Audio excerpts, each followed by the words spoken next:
Tamil junior மே 1919. Get ready. 10 seconds. 5 seconds. Start.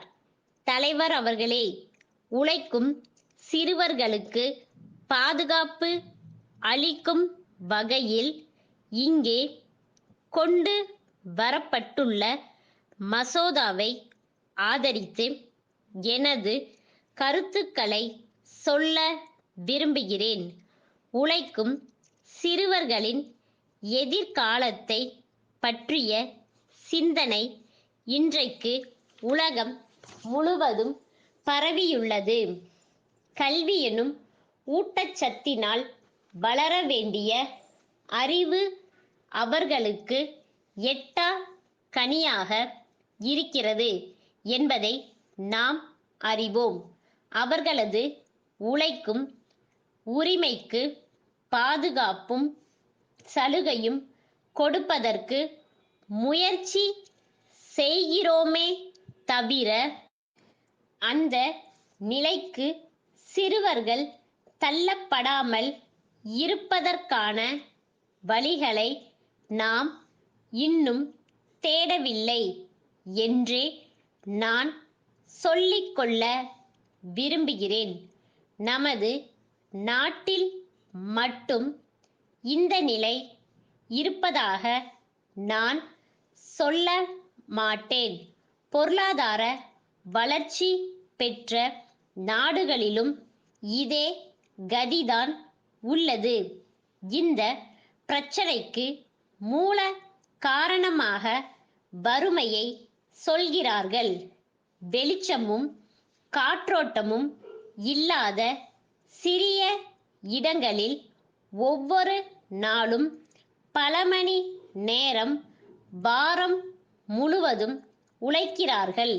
ஏற்கனவே இப்படிப்பட்ட உழைக்கும் சிறுவர்களுக்கு பாதுகாப்பளிக்கும் பல சட்டங்களை இம்மன்றம் நிறைவேற்றியிருக்கிறது. அந்த சட்டங்களின் இடுக்குகளில் நுழைந்து கொண்டு சிறுவர்களின் உழைப்பை சுரண்டும் சின்னஞ்சிறு குடிசை தொழில்களின் முதலாளிகள் நம் நாட்டில் பரவலாக இருக்கிறார்கள் என்பதை சொல்லாமல் இருக்க முடியாது. அதை கண்டு முதலில் அப்படிப்பட்டவர்களிடமிருந்து இவர்களை மீட்பதற்கு அரசாங்கம் உடனடியாக நடவடிக்கை எடுக்க வேண்டுமென்று கேட்டுக் கொள்கிறேன். வீட்டில் வேலைக்காரர்களாகவும் சமூக விரோத கும்பல்களின் பிடியில் சிக்கி வீதிகளில் பிச்சை எடுக்கிறவர்களாகவும் எண்ணற்ற சிறார்கள் வாழ்கிறார்கள். அவர்களை மீட்டு சமுதாயத்தின் சுய மரியாதையுள்ள பிரஜைகளாக மாற்றுவதற்கு வழி காண்பது அரசின் கடமை என்பதை சுட்டிக்காட்ட விரும்புகிறேன்.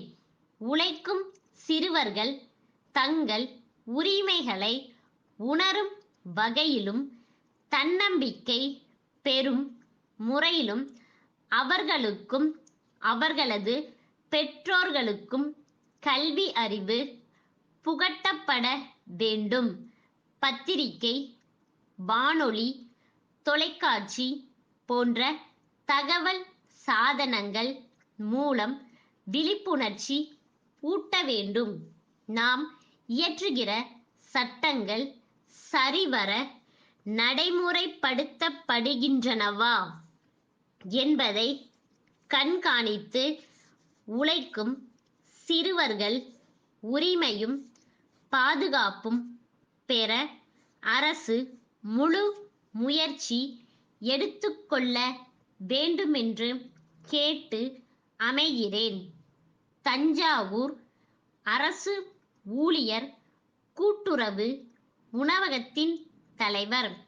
தமிழக அரசு உணவுத்துறை செயலாளருக்கு எழுதிய 6 7/1980 தேதியிட்ட கடிதம்.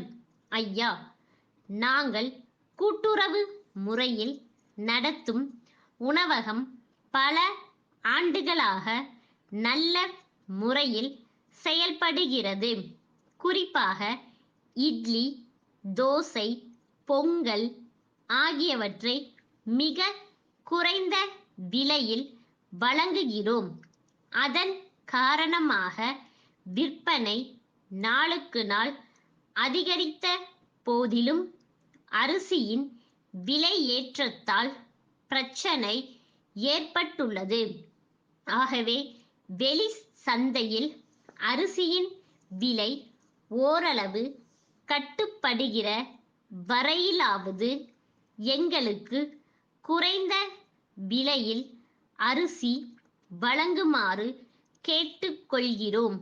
பொது விநியோக திட்டத்தின் கீழ் பொதுமக்களுக்கு அரிசி வழங்கப்படும் அதே விலையில் வழங்கினால் மிகவும் உதவியாக இருக்கும். இது குறித்து மற்ற நிர்வாகிகளும் நானும் தங்களை நேரில் சந்தித்து விவரங்களை எடுத்து சொல்ல ஒரு நாளும் நேரமும் ஒதுக்கினால் நலமாக இருக்கும். தங்கள் நம்பிக்கையுள்ள ஸ்டா.